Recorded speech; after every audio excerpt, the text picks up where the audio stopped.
ஒரு வழிபாடு செஞ்சாலே நம்மளுக்கு சிறப்பு உண்டுங்க. அதனால் கல்வியாக இருக்கட்டும், குழந்தைங்க நல்லா படிக்கிறனால ஐங்கிரிவரை போய் வழிபாடு சொன்னீங்கனாலே உங்களுக்கு சிறப்பு உண்டு.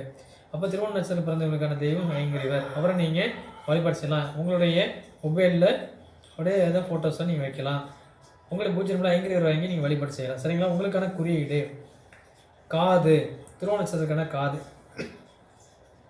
அடுத்து பார்த்தீங்கன்னா 3 பாதம் இருக்கும். பார்த்துருப்பீங்க. பெரிய பாதம், சின்ன பாதம் இருக்கிறது 3 பாதம் இருக்கும். பெருமாள் பாதம் சொல்லுவாங்க. அது திருவோண நட்சத்திரத்துக்கான பாதம்.